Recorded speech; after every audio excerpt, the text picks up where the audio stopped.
twice as good as an eagle splendor spell.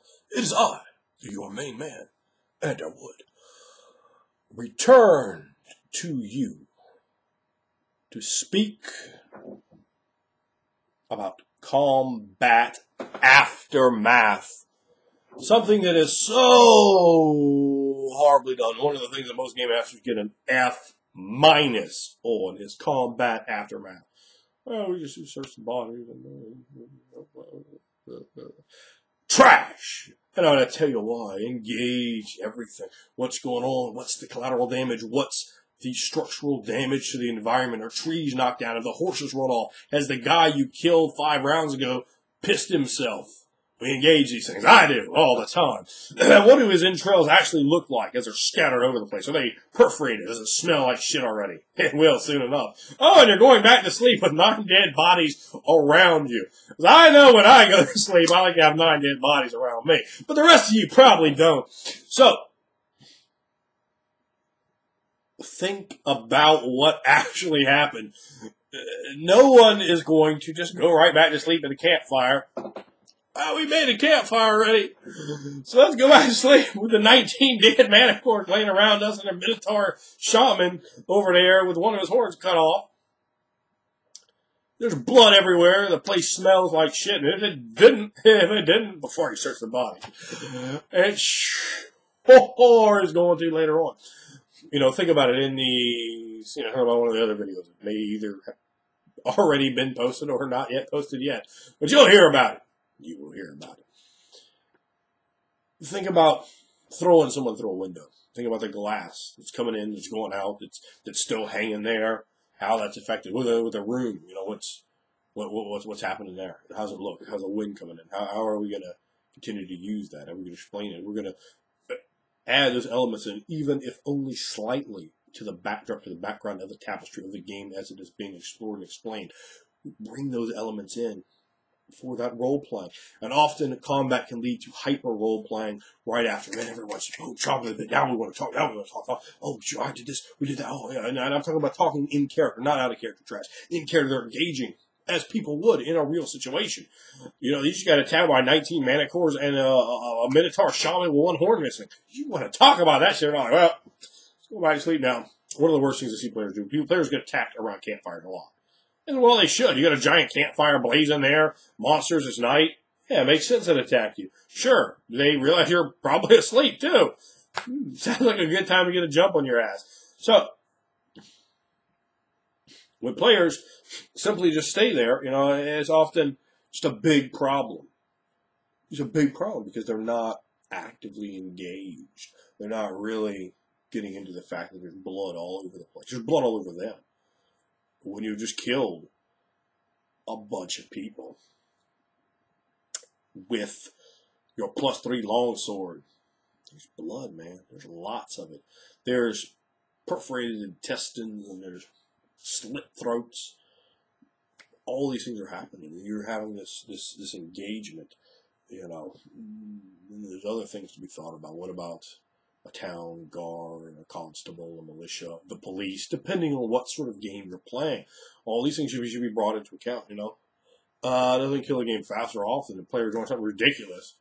And you just go, let's let that slide. We don't really want to get all the cops and all the real shit that happened. You're like, well, this game doesn't seem very real anymore. So I guess I'll just do some more ridiculous shit.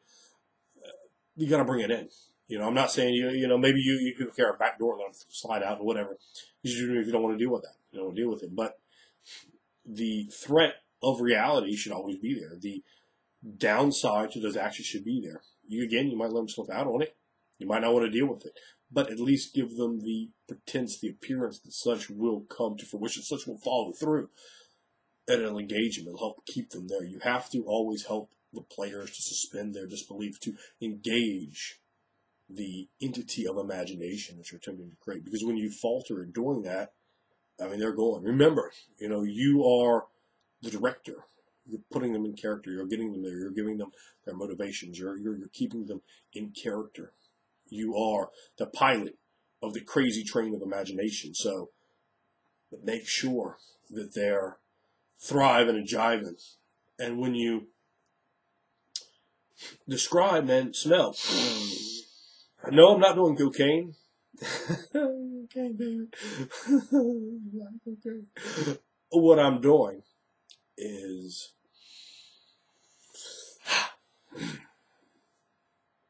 gauging the sense of smell. Talk about it in games in the sense that a lot of game masters do not do enough. I talk about it all the time. I know about what stuff smells like. I mean, a lot of players know, oh yeah. You know, I could like blind all my players and just lead them around. Like, yeah, we're in this city now. Yeah, now we're in this one. Yeah. You know, that is just from the smell of the fish markets, just from the smell of the wharfs, just from the smell of the back alleys and the main thoroughfares, of the well, of the artistic quarters of the city, from the guild houses and where the soldiers are barracked. I engage all these smells, the smells of piss and shit and sweat, the smells of garbage rotting, the smells of fish and baked bread and meat, and these things mixing together in the sense of unwashed dwarfs and unwashed ogres and unwashed humans, and how do they contrast from each other? What does someone smell like when they're dead, when they're gurgling out that blood, when they've defecated, when their kidneys have been punctured or their intestines have been perforated and the shit is literally falling out? Yes, I describe all those things because combat, I do not like combat to be pretty, to be nice, to be romantic. I like combat to be horrifying. I want combat to be engaging and real. And I don't want your character to go, yeah, man, it's going to be a fight. You're like, oh, shit, a fight. We might get our shit fucked up. We saw what happened to other people when we stuck our weapons in them. We don't want no truck with a business end of a broadsword. No, sir. No, son. Start banging off like your player. Could be a, an old shot or a trick knee in there because you don't want any part of that. In real life, no one would say, unless you something seriously fucking wrong with you, you don't want to have a sword shoved in you. Oh, no, that sounds horrible. I don't want a halberd upside my head, I don't want a great club to the brain pan, You don't want to think I'm Morningstar just to hate. These are not prosperities upon your character path. Characters should be engaging that, and then when you talk about how the pain feels, when you talk about how that close call, they still got hit points, so, yeah, their brain pan had been severed, but what if it had, what if that helmet hadn't just got knocked off, or hadn't just got knocked to the side, or been dented? What if it had been the brain pan that suffered the pain, the bruise, the agony, and the woe? And describe, the terror and horrible things that are happening around the NPCs are inflicting damage on to themselves or their companions. Describe the smells. Smells. Think about it, man. It keys up memories. Go into a place you haven't been. Pick up, a book that you read when you were a kid. Smell it, man. Boom. Trigger memories. Go to a place. I was in Appomattox. Probably no one watching this video knows where Appomattox is. It's in Virginia. This is where my grandfather on my mother's side lives, long dead, where he lived. Big old farm. And I drove through Appomattox on my way back from Tennessee 2 weeks ago. Appomattox smells kind of odd. And man, the whole time I was taking me back, it was just a stream of memories flooding me. I said, man, that's good stuff right there. I'm just revisiting my childhood in so many ways. Memories that I would not have probably recalled again at any point in my life if I hadn't taken a sojourn through Appomattox accidentally because my GPS misdirected me. But I was there, went through, I guess probably riding around traffic or something. And, I was engaged because this is a key to the memory, the unlocking. And when you get in there, when you're engaging and describing smells to players, the horror. I love horror in combat. I like to talk about how bad it is, how brutal it is. It's not romantic. It's not fun. It's not cool. It's like, yeah, it's high five. It's like, we're taking post-traumatic stress damage. My brain. I am a big fan of that. I'm a big fan of players selling, of getting, probably some borderline mental arrangements from going through, particularly the amount in a typical D&D game. In a game I run, man, you're looking at probably maybe 1/25th the amount of encounters your typical game is going to have in terms of fights. I have encounters, but they have other resolutions.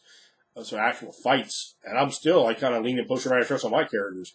What possibly would others go through? And you're like, what did you fight today? Well, we had we fought 4 manticores, 8 owl bears, 2 tarrasques, and a stone golem with no brain. We fought all that, but whatever. I don't care. I didn't get no +8 sword. you know, and you get that kind of thing. Yeah, you get silly. And, you know, the thought that comes to my mind is why I do this? Why? But when you're engaging the sense of smell, when you're engaging the disgustingness, the horribleness of it all, the aftermath, you describe their weapons laying around, broken, dented plate mail, and split in half shields, helmets on the complete other side of the camp. You know, maybe heads on the complete other side of the camp. Perhaps there's a smell of burnt flesh all over the place from something that's fallen into the fire. And, of course, defecation, the urine, the horses that run off, the fact that you need to get the fuck up out of here because these smells are going to attract other things. You know, don't run a video game, dude. Monsters' bodies do not disappear once you've killed them. They don't. I don't even think an invisible stalker disappeared. But, you know, that's all questionable, isn't it? So, you know, you're thinking about it. Make sure that you're describing these things and keeping it real, man.